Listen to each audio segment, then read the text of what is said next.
están en todas las cosas, si no te olvidas. Bueno, decía que los sistemas de elección cerrada, como son los sistemas comunistas, uno no tiene la opción de elegir entre distintas ideologías, que es lo que representa cada partido político. Esto después lo vamos a ver con los conceptos de partido político.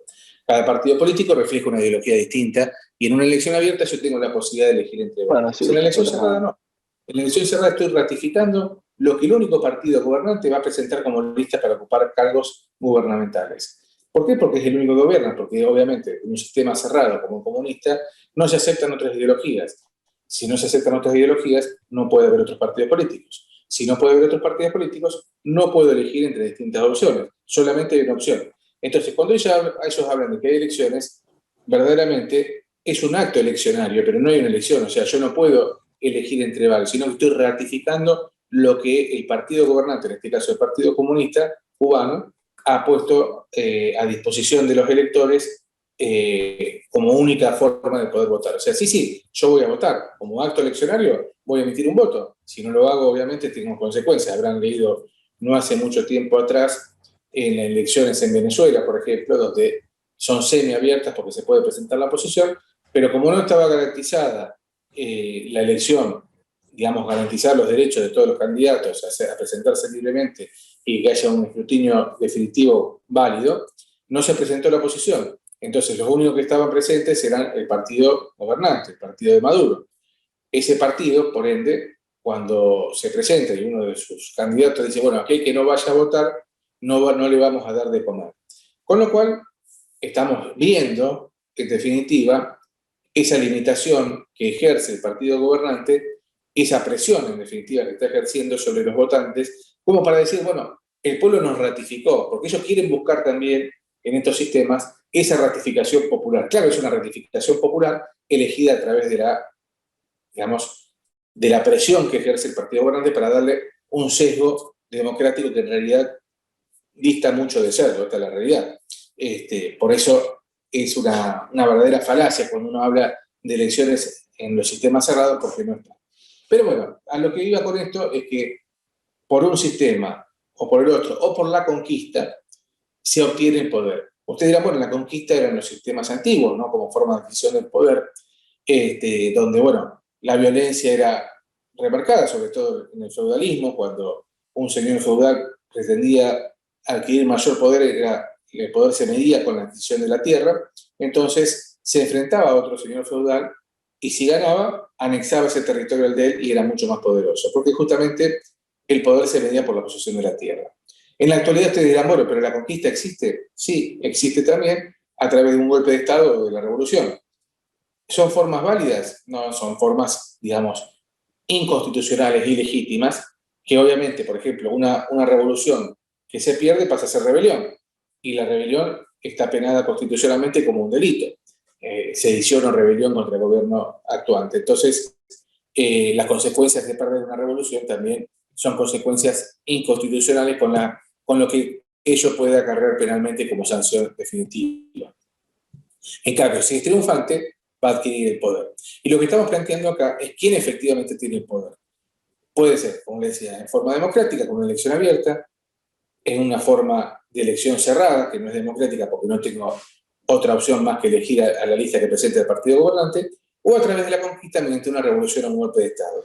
Todas esas formas de adquisición del poder me llevan a que yo tenga efectivamente el poder. No estamos juzgando si unas son buenas o son malas. Lo que estamos hablando es que efectivamente a través de ellas voy a ser quien ejerce el poder. Por eso refería al principio que si yo me paro arriba de un banco y digo que ejerzo el poder, que soy el presidente de la Nación Argentina, lo que va a ocurrir es que la mayoría se mofe, se ríe de mí y digan está loco o lo que sea, porque no voy a tener el acompañamiento necesario para poder tener el poder. Ahora bien, el único elemento para ejercer el poder, digamos, la única forma de ejercer ese poder es a través de un órgano del Estado, porque muchos de los autores de derecho político nos dicen que el objeto es el Estado.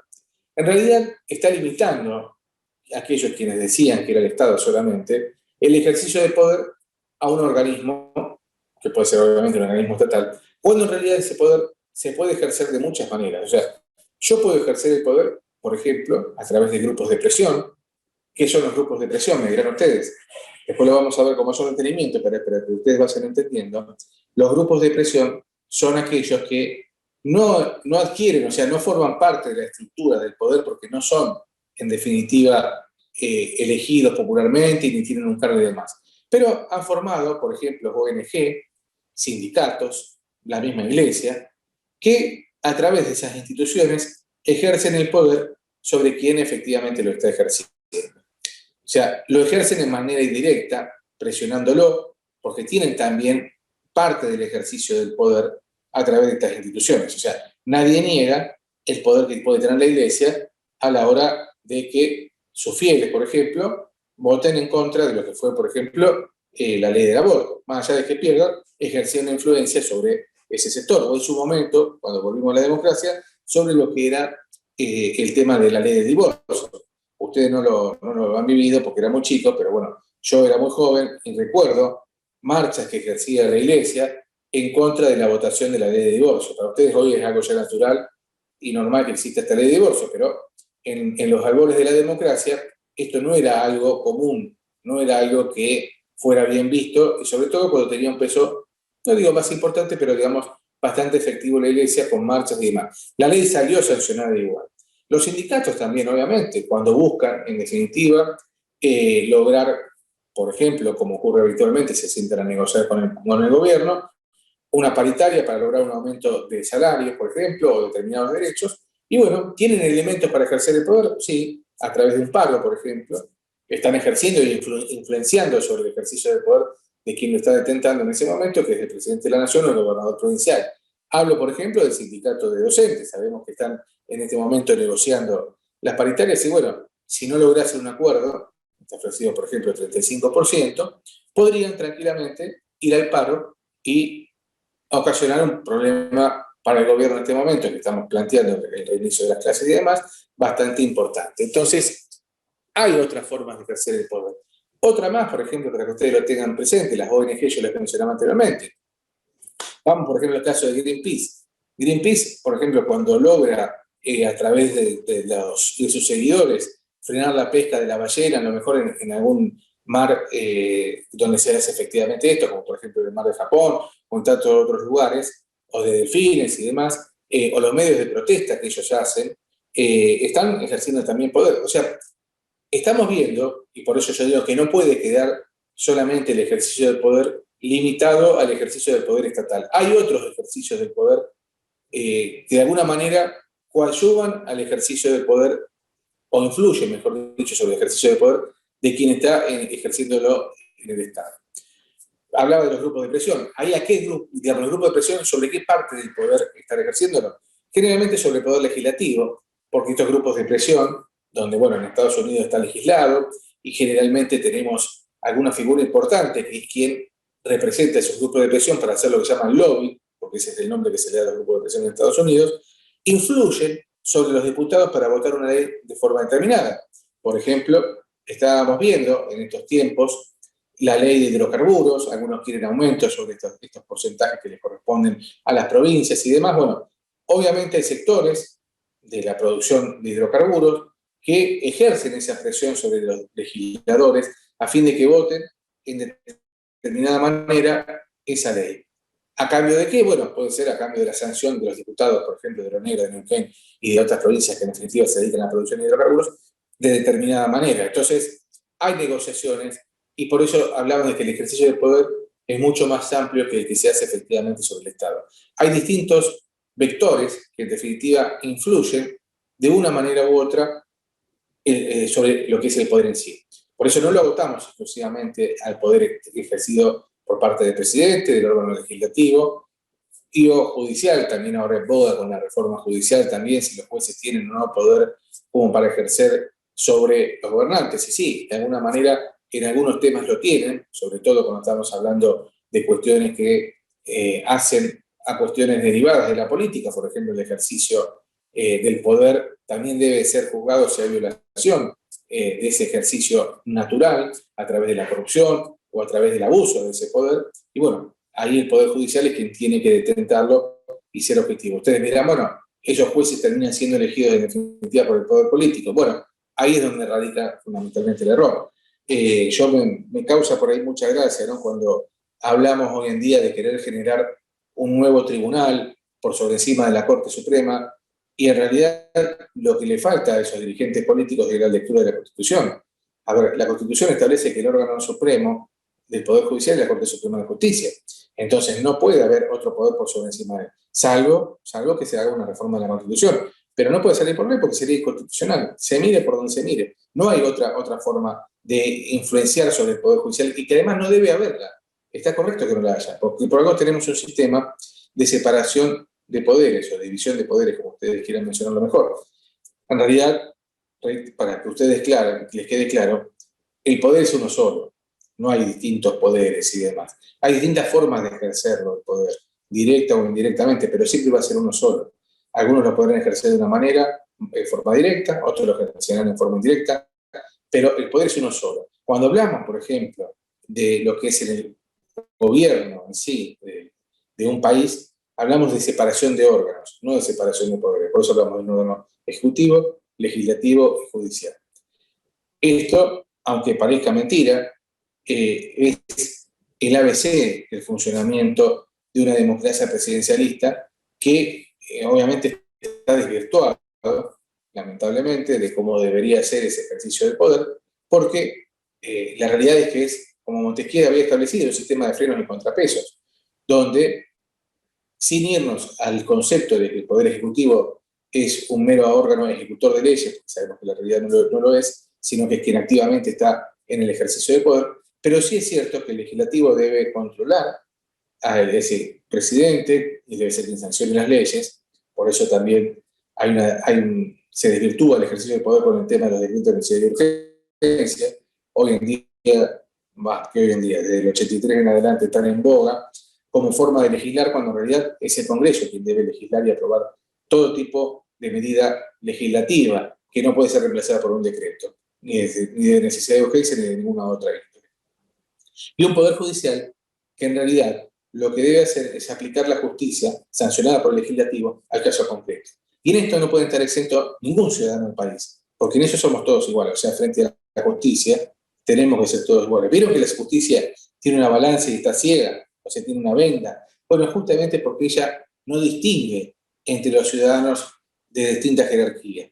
O sea, esa venda es para poder juzgar libremente, sin necesidad de pensar si alguien está ejerciendo un cargo político o no. Si alguien comete un ilícito, debe ser juzgado y entra dentro de los parámetros que está dentro de nuestro Código Penal o dentro de nuestros códigos procedimentales penales o civiles y comerciales dentro de lo que es cada una de las provincias. Entonces, no es un absurdo cuando uno habla de esta división de poderes, sino que el ejercicio del Poder Judicial debe ser, obviamente, en forma totalmente aséptica, no debe tener ningún tipo de influencia. Ustedes me dirán, profe, la realidad es que esto no ocurre. Y sí, no ocurre. Ahora, ¿está bien? No, no es correcto. No debería haber ningún tipo de influencia sobre el ejercicio del Poder Judicial de parte de ningún político. En alguna serie norteamericana que hace no mucho tiempo he visto, estaba el presidente ficticio, obviamente, de los Estados Unidos en la serie, y lo invita el presidente de la Corte Suprema de Justicia norteamericana a una reunión en la Casa Blanca. El tipo va y le dice, mire, vengo a decírselo personalmente, yo no me puedo reunir con usted. Usted está cometiendo una violación a la Constitución. Nosotros no podemos tener ningún tipo de diálogo. Esto que a lo mejor hoy en día parece algo tan natural, en realidad lo normal es que la independencia de cada uno de esos poderes, en realidad de esos órganos, hablando con propiedad, debe estar bien marcada. Entonces no debe haber ningún tipo de reunión directa o indirecta o a través de algún esbirro que pueda enviar a algún centro de poder sobre el otro. Esto es fundamental entenderlo y hoy en día es algo que está muy desvirtuado.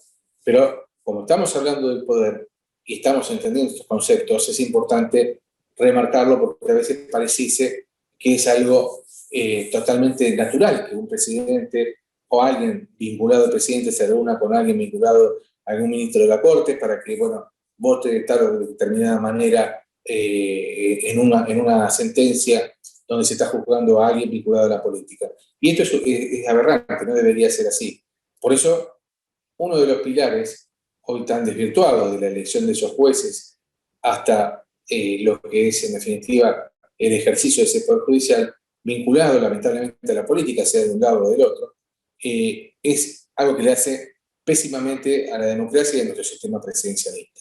Lamentablemente es así, porque justamente es ese pilar que debe marcar la independencia total y absoluta del Poder Judicial y la falta de influencia por parte de cualquiera de los otros dos órganos que integran el poder. Esto es lo que hace a la ABC, en definitiva, a la hora de tener este sistema de frenos y contrapesos entre los tres. Pero bueno, acá hay uno de los chicos que quiere que le inviten una invitación al grupo de WhatsApp. Faltó la primera clase y no estoy. Bueno, ahora después no sé quién maneja el grupo Benjamín, pero ya te lo van a estar pasando. Yo no soy el administrador, así que si es Lucía, después le digo que te pase la invitación, no te das problema. Con respecto digamos, a lo que estábamos hablando de poder, este es un concepto general sobre el cual, bueno, Emilce también, lo que les pediría, bueno, si tienen algún conocido dentro del grupo, que a lo mejor ese conocido pase el teléfono de ustedes, así se los incorpora dentro del grupo. Sería importante tenerlo de esa manera. Así ya directamente, bueno, Julia también, todos aquellos que no han estado, si pueden, tienen algún amigo que ya esté dentro del grupo, pasarnos su teléfono para poder incorporarlos. Eso después Lucía lo va a hacer, pero si yo no tengo los datos, se va a complicar un poco para que puedan ser incorporados. Es como se hace generalmente en los grupos de WhatsApp. Uno que ya está pide que se incorporen a los otros y pasa el teléfono, y después, bueno, se incorpora, no hay ningún inconveniente. Volviendo al tema, porque si no nos vamos, la parte administrativa después la seguimos, pero hasta ahí tenemos entonces el objeto de lo que es para nosotros la materia, con la vinculación dentro de lo que es el campo real, que después lo vamos a seguir ampliando. Ahora bien, nosotros tenemos que tener en cuenta que estamos estudiando lo que es el derecho político. ¿De dónde surge ese derecho político? ¿Por qué hablamos de derecho político? ¿Qué es el derecho político? Hablábamos recién de lo que era el poder. ¿De dónde surge el estudio del poder? Bueno, en realidad esto surge aún más allá, que es lo que se conoce como la ciencia política, que es, en definitiva, la teoría general del poder para nosotros. Para otros será la teoría general del Estado, por eso yo les decía que depende del objeto, pero para nosotros, como objeto, va a ser el poder que, como les explicaba recién, es más amplio que limitarlo al Estado. Entonces, hablando de la teoría general del poder, obviamente estamos hablando de una teoría general de la forma de obtener y ejercer el poder, y el poder que es la fuerza social destinada a imponer comportamientos humanos en las direcciones que fija quien efectivamente lo ejerce. O sea, vamos incorporando un concepto dentro de otro. ¿Cuándo surge el tema de la ciencia política? El primero que va a aplicar, y ya allá lejos de hace tiempo, el estudio de la ciencia política va a ser Aristóteles. ¿Por qué? Porque la ciencia política lo que va a buscar es tener un análisis objetivo del estudio de esa realidad política que es lo que estamos analizando. Anteriormente teníamos a Platón, que Platón, por ejemplo, en sus análisis, él hacía referencia al campo de las ideas. Recordarán, cuando ustedes estudiaron filosofía, en la República, la famosa alegoría de la caverna, donde, bueno, en realidad él hacía mención a lo que esas personas que estaban encadenadas dentro de la caverna y que veían unas sombras de un fuego que estaba reflejado dentro de esa caverna, creían ver una cosa cuando en realidad uno logra escaparse de la caverna y ve que la realidad es completamente distinta. A partir de ese concepto ideológico, dentro de ese campo de lo que debería ser, nos alejamos de la realidad y damos una concepción de lo que a uno le parece que es mejor. O sea, estamos hablando subjetivamente de lo que para mí puede ser, por ejemplo, la mejor forma de gobierno. Por ejemplo, un sistema presidencialista, un sistema parlamentario. Pero no deja de ser subjetivo, me estoy expresando yo con lo que yo pienso que es mejor para mí. Pero eso es la realidad, eso es lo que uno ve objetivamente, no. ¿Por qué? Porque la realidad es mucho más amplia, porque no es solamente mi opinión, sino que puede abarcar en la realidad distintas opiniones o distintas formas de ejercer el poder. Entonces, ¿cuál es, digamos, la aplicación objetiva para llegar a la ciencia política? Bueno, el primero que la hace va a ser Aristóteles. Y Aristóteles lo hace desprendiéndose en principio de toda subjetividad. Y ahí está el kit de la cuestión de la ciencia política, de no tener subjetividad, de analizar objetivamente lo que existe en la realidad. Entonces, ¿Aristóteles qué hace? Él va a estudiar las 158 polis griegas que había en ese momento. Recuerden que la polis para el griego es todo, es lo que le da su identidad, su familia, su etnia, absolutamente su religión, todo se lo daba la polis. Y en ese momento, el mundo helénico, que era lo que ellos conocían, no iba más allá de esas 158 polis que estaban en las islas griegas, en definitiva, que eran las distintas polis que existían en ese momento. O sea, era la realidad que había para Aristóteles. Entonces, en el estudio de esa realidad, él analiza objetivamente esas formas de gobierno que hay y es como logra determinar que existen cíclicamente esas formas puras e impuras. Él habla de que hay una monarquía, como una aristocracia y una democracia como formas puras, pero que cada una de ellas se va degenerando en una forma impura. Si la monarquía se transforma en tiranía. Cuando la tiranía se vuelve a normalizar, pasamos a una aristocracia. Cuando la aristocracia se vuelve a desvirtuar, pasamos a una oligarquía. Cuando la oligarquía vuelve a la normalidad, pasamos a ser una democracia, y cuando la democracia se desvirtúa, pasa a ser una demagogia. Y así vuelve de nuevo el ciclo a la monarquía y es esa evolución cíclica. Ese estudio, él lo hace analizando esas 158 polis griegas y esa realidad objetiva. Es decir, él se desprende de toda su objetividad al analizar esto. Obviamente, eso es lo que nosotros nos permite decir que es el padre de la ciencia política, porque es el primero que aplica el método de la observación directa de la realidad, y el que extrae esos caracteres de la realidad como elemento común y determinante para establecer lo que es la ciencia política. Esto después, obviamente, vamos a tener otros autores, como Maquiavelo, como Montesquieu, que van a reafirmar, en definitiva, ese estudio objetivo de lo que va a determinar lo que es la ciencia política, que es el estudio objetivo de la realidad. Que a mí me puede gustar o no gustar. Es más, Aristóteles, en el final de su obra, él termina diciendo, en forma subjetiva, cuál es la mejor forma de gobierno para él, y justamente refiere a eso diciendo que es el gobierno de las clases medias.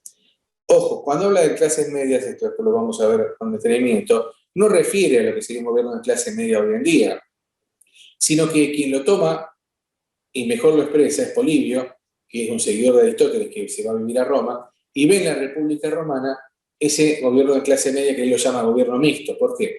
Porque ve que tienen en la República Romana elementos de la oligarquía, como por ejemplo el Senado, elementos de la monarquía, con los dos cónsules que existían en ese momento, y elementos de la democracia con la asamblea. Por eso él habla, a eso es lo que refiere Aristóteles, el gobierno de clases medias, cuando tengan un poco de cada uno. Y eso es Polibio, quien lo ve en la República Romana como el mejor reflejo de esa realidad que él había analizado. Hasta ahí vemos un análisis objetivo y vimos antes un análisis subjetivo. Esto nos lleva a otro de los puntos importantes que tenemos dentro de esta primera parte, que es la investigación según los tipos de Jelinek, para llegar justamente a determinar qué es el análisis que vamos a obtener de esto en forma objetiva o en forma subjetiva. Entonces, siguiendo este lineamiento, Jelinek nos dice que hay dos tipos, el tipo ideal y el tipo empírico. El tipo ideal es el que referíamos recién, a lo que hacía Platón en esa alegoría de la caverna, a lo que es el deber ser, a lo que cualquiera, o sea, cualquiera de nosotros puede sentarse y hacer, obviamente, una tesis, considerando lo que para uno es mejor. Por ejemplo, bueno, uno puede decir tranquilamente, dentro de su análisis ideológico, con algunos argumentos, obviamente, nadie está diciendo que no puede haber argumentos de la realidad, pero que no van a estar todos, eso es lo importante, de que el mejor sistema para la Argentina a lo mejor puede ser un sistema parlamentario, que el presidencialismo no va. Otro, por lo contrario, puede ratificar lo que dice el sistema presidencialista que elaboraron nuestros constituyentes de allá en 1853, y decir que es la mejor forma de gobierno. Pero, claro, estamos omitiendo factores de la realidad porque estamos haciendo un análisis subjetivo. Estoy diciendo lo que para mí es lo mejor. De alguna manera es un concepto utópico que, bueno, por ejemplo, Tomás Moro lo desarrolla en su obra que se llama justamente Utopía. Cuando él escribe esa obra, está hablando de una isla utópica con respecto a una forma de gobierno ideal, cuál sería lo que él piensa que es mejor. Ahora, hay que tener en cuenta la realidad en la cual estaba Tomás Moro en ese momento. Tomás Moro era asesor de Enrique VIII, era un clérigo, y como asesor, en ese momento estaba el debate de que Enrique VIII planteaba a la Iglesia su divorcio, la Iglesia no se lo da, para poder casarse con una bolera, termina matándole a la reina Catalina. Entonces, todas estas cuestiones generaban un conflicto con el poder de la Iglesia, en este caso representado de alguna manera con su asesor más importante, que era Tomás Moro. Entonces Tomás Moro tampoco podía generar de alguna manera una expresión en contra de la voluntad del monarca, y escribe esta obra Utopía, donde él, justamente esa isla utópica en la cual habla de una forma de gobierno ideal, es ni más ni menos que en Gran Bretaña, y haciendo referencia a algo que en realidad debería ser, pero que no es, que sería la mejor forma de gobierno para Inglaterra. Por eso hablamos de que estamos en un campo del deber ser, en un campo de lo que para el autor es o sería lo mejor.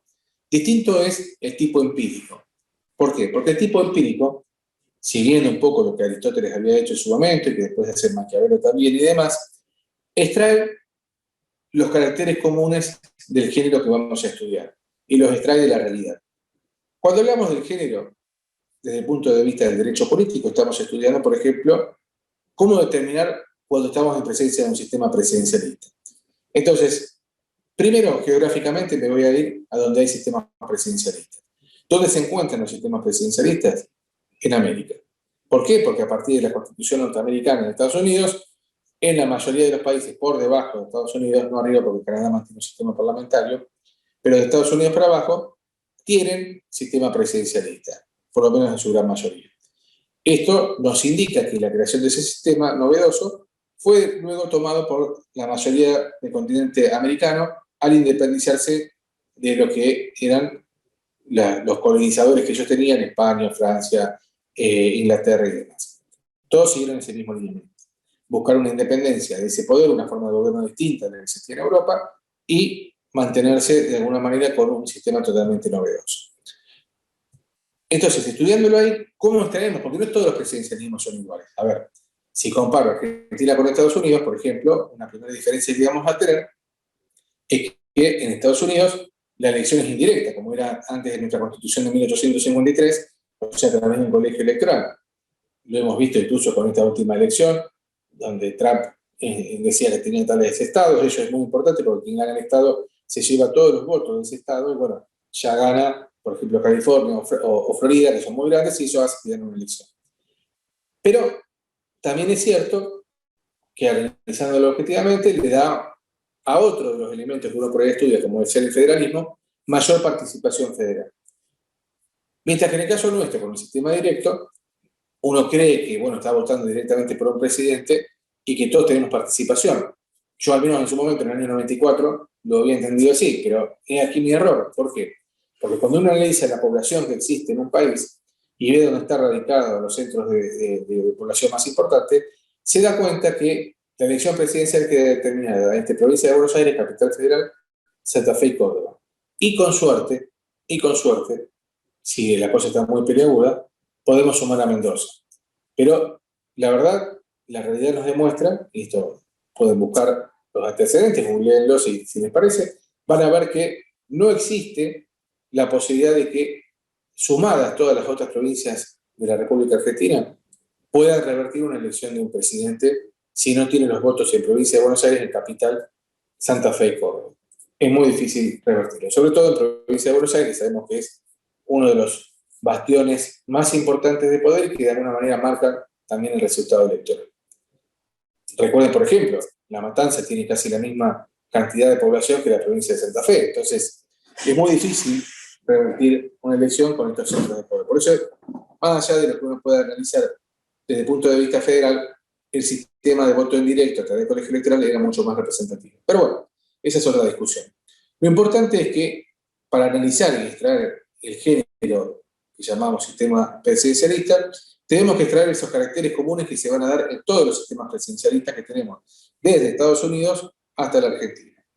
¿Cuáles son esos caracteres comunes? Y vamos a ver que tenemos un poder judicial independiente, una separación de poderes, un poder ejecutivo unipersonal, después, bueno, tenemos también la irresponsabilidad política de los ministros.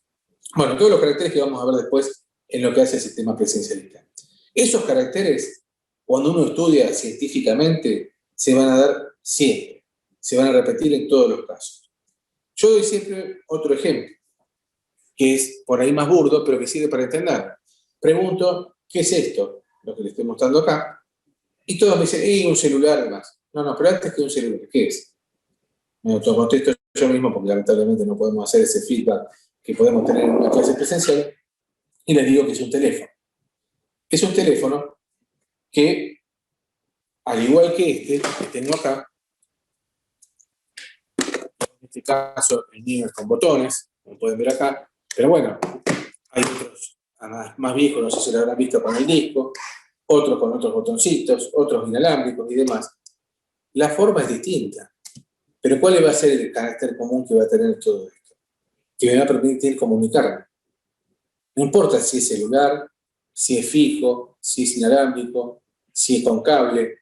En todos los casos me va a permitir hacer una llamada, recibir una llamada y comunicarme con una persona del otro lado.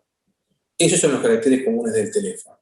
Ustedes me dirán, sí, bueno, porque el celular además una computadora, sí, obviamente, esto se ha desvirtuado, obviamente cada vez menos un teléfono y más una computadora portátil. Seguramente, pero nació como un teléfono, o sea, eso es lo importante. Y como teléfono, el carácter común que presenta, o los caracteres comunes que presenta con todos los teléfonos, es que uno puede llamar, recibir llamadas y comunicarse con la persona que está del otro lado. Eso va a ser inflexible y se va a dar en todos los casos. Por eso va a ser extraer los caracteres comunes del género que quiero estudiar. Marqué el teléfono porque el género puede ser el teléfono y voy a extraer esos caracteres comunes. Y ese va a ser justamente el tipo empírico de Jeremy, demostrable en la realidad. Por eso es importante entenderlo y no confundir cuando después, en las preguntas por ahí que uno le puede hacer, yo pregunto la investigación según los tipos de Jeremy y me empiezan a expresar el tipo oriental, el tipo helénico, o el tipo medieval y demás. Esos tipos que están explicados ahí, lo que hacen justamente es un estudio empírico, un estudio científico de los tipos que se han dado a lo largo de la historia. ¿Y cómo se hizo? Se extrajeron de la realidad los caracteres comunes. Por ejemplo, en el tipo helénico teníamos la polis, la idea de participación del ciudadano a través de lo que es la idea de derecho, la esclavitud, bueno, todos los caracteres que van a ensamblarse dentro de lo que es ese tipo helénico, que sirve para entender, en definitiva, y también sirve para analizar después lo que va a ser en la bolilla 11, esos caracteres que ustedes van a tener que volver a ver, pero que lo que hace es extraer de la realidad los caracteres comunes que se dieron en el tipo helénico. Obviamente habrá habido otras cosas también. Para los helénicos no era lo mismo el esclavo proveniente de una quiebra, por ejemplo, de haberse fundido, a ser un esclavo proveniente de haber perdido una batalla y ser llevado con la polis triunfante. Sin embargo, ponemos el concepto de esclavitud como único y lo encajamos para todos los casos en particular. Y bueno, ya para finalizar, hasta acá tenemos lo que es el estudio científico del poder. ¿Y por qué hablamos de una teoría general del poder, como les decía recién, y dónde entra el derecho político? Bueno, justamente incorporando esos conceptos, el derecho político es la teoría general jurídica del poder. Hacemos un análisis ya desde el punto de vista del derecho, no solamente de la ciencia política. Obviamente que la ciencia política es la madre del derecho político, eso no cabe ninguna duda, pero le incorporamos ahora la fase jurídica que no tenía hasta ese momento. Dependerá obviamente del concepto que uno quiera seguir de derecho, ustedes han visto en su momento, si es dualista, trialista, o bueno, en definitiva, el concepto que ustedes les quieran dar a esa concepción jurídica, pero lo que hablamos como derecho político es la teoría general jurídica del poder, o sea, el enfoque jurídico del poder. Y ahora, algo ya hemos hablado, pero vamos a ir viendo en estas primeras 10 bolillas todo lo que está vinculado con el poder, y obviamente desde el punto de vista jurídico, desde lo que serían las formas de adquisición del poder, por eso hablaba antes de que las puede haber de alguna manera vinculadas jurídicamente al ejercicio de ese poder a través de una constitución, como también le pueden existir, en otros casos, fuera de ese marco jurídico, pero que no significa que no sea un poder ejercido verdaderamente a través de quien lo está detentando, a través de una revolución o un golpe de Estado. Que no deja de ser, en el caso de la revolución, un cambio institucional, como se produjo, por ejemplo, en la Rusia del 17, que pasa de ser una Rusia zarista, a ser una Rusia imperial, a ser un sistema comunista. O, por ejemplo, un golpe de Estado donde no se produce el cambio institucional, ya no deja de ser esa forma de gobierno que se venía aplicando, al menos provisoriamente, sino que pasa a ser un cambio de personas que están ejerciendo el poder solamente. No hay un cambio ya de la forma de gobierno, sino que hay un cambio de quienes ejercen el gobierno. Bueno, preguntas, consultas de lo que estuvimos viendo. Nada. Si lo quieren escribir, lo escriben, yo no tengo problema.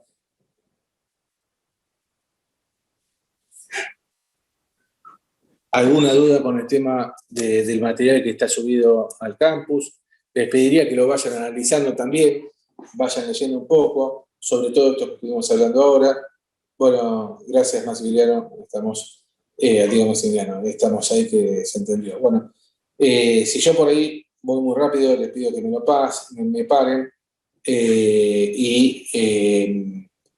trato de no hacerla muy larga porque obviamente también se pierde el hilo, ¿no? Si yo lo hago más largo que esto, ustedes se van a aburrir, por eso incluso las clases que están grabadas por lo general no tienen más de 20 minutos para poder ver un tema, digamos, específico, y la idea es eso, acortarlo para no llenarlos de cosas y demás. Así que bueno, esta es un poco la idea. Cualquiera que me quiera hacer preguntas, bueno, o lo pone en el WhatsApp, o lo hace al final de la clase acá, no hay inconveniente. Así que bueno, por hoy estamos con esto. Ahí veo que están subiendo ya, bueno, los contactos, así después los incorporan. Todos aquellos que puedan ir subiendo esos teléfonos, les pido que por favor lo hagan. Así colaboramos entre todos. Bueno, nos estamos viendo entonces el martes que viene a la misma hora. Hasta luego. Hasta luego, muchas gracias. No, de nada. Bravo, hasta luego. Chao, profe, gracias. Hasta luego. Chao, chao. Chao, hasta luego, profesor. Hasta luego.